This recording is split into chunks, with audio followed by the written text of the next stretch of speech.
پشاور کا کارخانوں بازار تو پاکستان بھر میں مشہور ہے۔ کارخانوں بازار میں واقع یہ مارکیٹ امریکن یا نیٹو مارکیٹ کے نام سے جانی جاتی ہے۔ یہاں 9/11 کے بعد افغانستان میں برسر پیکار امریکن یا نیٹو افواج کے لیے بھیجا گیا سامان ملتا تھا۔ اس امپورٹڈ مال کو خریدنے کے لیے ملک بھر سے گاہک آتے تھے۔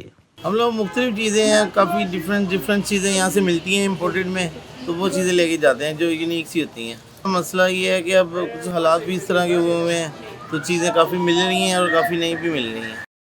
آج یہاں ملنے والا زیادہ تر مال میڈ ان چائنا ہے، جسے دیکھ کر گاہک مایوس ہو جاتے ہیں۔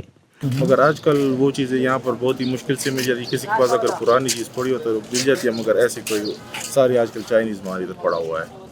افغانستان میں موجود غیر ملکی افواج کے زیر استعمال اشیاء اس مارکیٹ تک کیسے پہنچتے ہیں، اس بارے میں کوئی بھی بات کرنے پر راضی نہیں، لیکن دکاندار کہتے ہیں کہ بارڈر پر آزادانہ آمد و رفت کی وجہ سے یہ مال افغانستان سے پشاور پہنچانا کوئی مشکل کام نہ تھا۔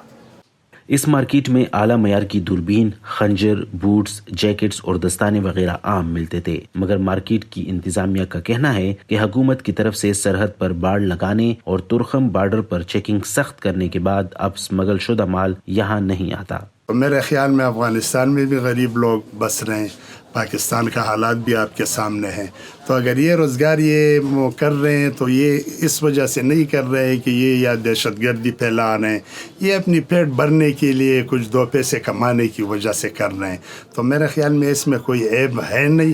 دلاور خان افریدی کہتے ہیں کہ اس مارکیٹ میں نیٹو کا ساز و سامان بیچنے والے تخریب کار یا سہولت کار نہیں تھے، بلکہ غربت کی وجہ سے اس مال کی تجارت کرتے تھے تاکہ اپنے گھر والوں کا پیٹ پال سکے۔ عمر فاروق، وائس آف امریکہ، پشاور۔